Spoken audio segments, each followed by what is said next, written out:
Insidious is known for creeping out its audience with horrors hiding in plain sight. Whether it be this creepy face on the bathroom mirror in the opening credits, or the ghost of this boy blending into the laundry room as Renee cleans up around the new house. But there are also clues about the film's ending, connections to other horror films by director James Wan, and Blumhouse Easter eggs. To learn why Specs uses raw steak to ice his head instead of an ice pack, and other Insidious secrets, stick around to the end of this video.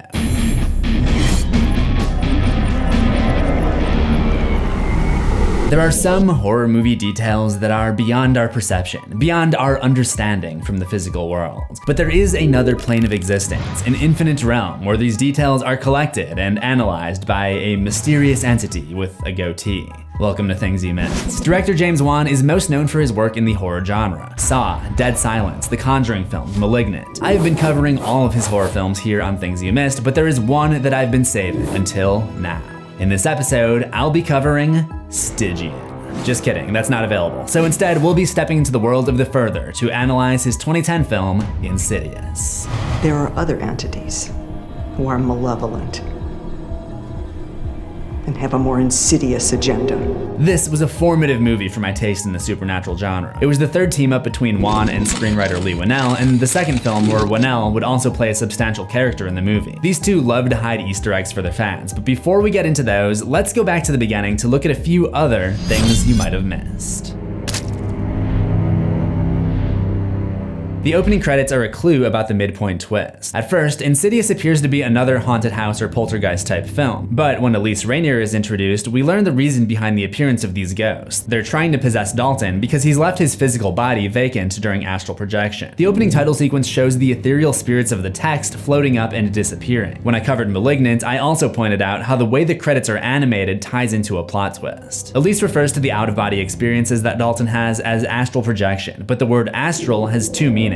It's used to refer to something like The Further, which is on another plane of existence, but it's also used to refer to something related to the stars. When the term was first coined in the 1600s, they were basically one and the same because space travel was as an obscure of a concept as traveling to another dimension is for us today. There are a bunch of references to space travel before we learn about astral projection in Insidious. Dalton sleeps under a solar system mobile. He draws pictures of himself flying up into space, he has a solar system model on his dresser, and he has an alien poster in his room that says, "Music from beyond your little world." And in his brother's room, there's a whiteboard that says he has a science project to do on the solar system. I have no idea how he's able to reach that whiteboard, but it's a nice idea nonetheless. Also, when Josh Lambert goes into The Further, you can spot a man reading a newspaper, which says something about Starline. It's very difficult to make out. There are also other instances of foreshadowing right from the very beginning. When we first meet Dalton, he comes downstairs because he doesn't like his room. This is probably because he's seen the red-faced demon or one of the other spirits there, and it frightened him. His mom Renee is flipping through a photo album and he asks to see a picture of his dad as a kid, but they don't have any. This is teased again with this line from Josh's mom. I can't believe you got Josh to hold still for a photo. This is all because Josh has a subconscious fear of being photographed due to his experience with the bride in black appearing behind him in photos as a kid, which Elise had to hypnotize him into forgetting about. I advised Lorraine to hide them, to stop taking your picture, to just let you forget. However, I do think Lorraine's line is a little ridiculous. It's not like Josh hasn't been in wedding photos. There is a nice touch near the end, however, when Josh first enters The Further. He's guided by a younger version of himself, but because he has no photos from his childhood, he doesn't recognize himself and momentarily thinks that it's Dalton. At first, Josh doesn't even believe Elise about the whole astral projection theory. It's not until he realizes that Dalton's drawings match up with what she's saying that he becomes convinced. We can see these drawings way back at the beginning, including Dalton watching himself sleep, a series of red doors which serve as portals in The Further, and even the red-faced demon itself. And speaking of red doors, they seem to play a significant part in the way the film is shot. The camera is constantly traveling through open doors or looking through open doors in the real world. I believe this is to highlight the difference between the real world and The Further. The real world is bright and open, and while this film doesn't have a very vibrant color palette, par for the course for late 2000s to early 10s PG-13 horror, the scenes in the real world feel more colorful when compared to the literal monotony of the scenes in The Further, which are blue or red. I feel like we can come up with a better name for this look than Twilight Cold. It's not just the look of these films that's iconic though, it's also the sound, which plays a part in delivering some incredible jump scares. Part of what makes the jump so effective in this movie is that Leigh Whannell avoided writing any false jump scares. There are no loud noises to accompany moments when it's just the cat or just some kids playing a prank. Composer Joseph Bishara created a lot of stingers that sound like someone banging on a piano. And this feels significant because Renee is a pianist who writes songs for her husband. sound. The same instrument is used for Renee to express her love and the evil nature of the ghosts around her. James Wan is really good at finding creative ways to illustrate the whole compare and contrast thing between the two worlds. For example, the movie begins when we transition from the opening credits to a shot of Renee laying in bed where we fade from black and white into color. It foreshadows the ending, where Dalton makes it back to his body and we fade from the aesthetic of the further back to the colors of the real world. Josh is a history teacher. There's just something interesting about a history teacher who doesn't remember his own past. Speaking of which, there are a ton of Easter eggs in his classroom. The first time we visit it, there's a list of students who have detention on the chalkboard. The first is Joe Huey, the craft service provider listed in the movie's credits. Heather Mitchell was a set dresser, Lisa Cabello was a craft services production assistant, and Kaylee Fisher was another set dresser. James Wan, the director, apparently has double detention. Yesem Osman was the head of the hair department, and Leslie Borchard was a hairstylist. Underneath that, there's a sketch of Billy the Puppet from the Saw movies. Billy used to have a little cameo in every James Wan movie, and at the time of writing, this Insidious Easter egg would be the last example. However, I'm sure he'll appear again in the future, and he has shown up in a couple of Lee Winnell-directed films. But this appearance on the chalkboard is the most significant one of all. Insidious technically first played in 2010, but it got its wide release in 2011, a year after Saw 7, which was dubbed the final chapter. So the Saw series was considered to be over by the time the Insidious franchise began. Underneath the chalkboard drawing, you'll notice the number 8, which at the time was our only clue about a possible revival and 8th movie in the Saw franchise. We would eventually get that movie with Jigsaw in 2017.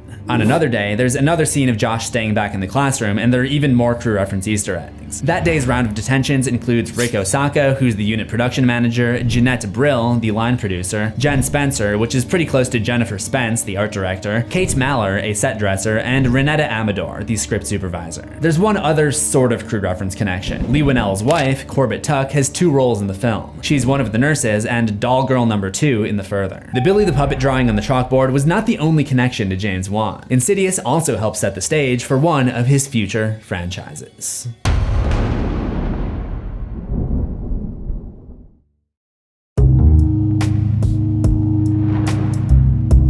In my various Things You Missed videos on the horror films of James Wan, there have been a number of recurring elements that I've identified that make Wan an auteur, or a director with a distinctive approach, making him recognizable as the author of the movie. For example, the film begins with the Lambert family moving in, and they end up moving again before it's all said and done. Dead Silence and The Conjuring both feature protagonists who move to a new house. I've also talked about several of his films that feature spiraling camera movement, like Saw, Dead Silence, and Malignant. Insidious features something similar when Renee looks up at the noise coming from the baby's room. The film also begins with a shot that inverts 180 degrees, which could be used to signify the change from the real world to the further. The Conjuring would do something similar when its protagonist, Lorraine Warren, walks to and from the basement housing the witch. She's essentially going from a normal place to an evil one. In fact, I think James Wan originally wanted to make The Conjuring instead of Insidious. The rules of this world are pretty similar to The Conjuring, and the grandmother is even named Lorraine, and she's revealed to also have some abilities as a traveler. I almost wonder if he wanted to make The Conjuring, but couldn't get the rights until after making Insidious.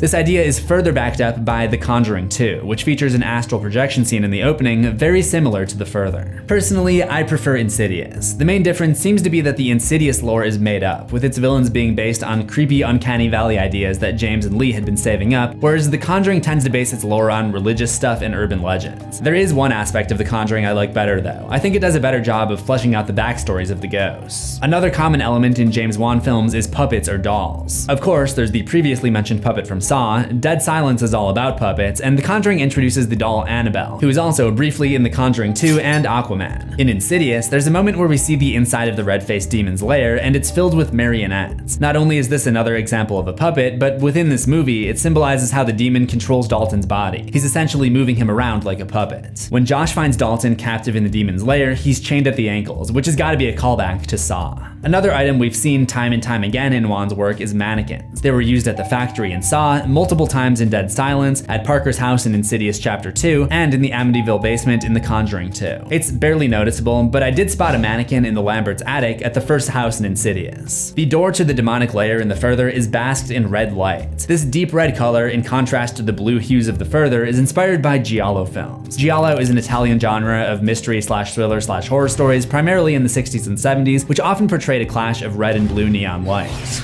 We were inspired by filmmakers like Dario Argento, who take a very operatic approach.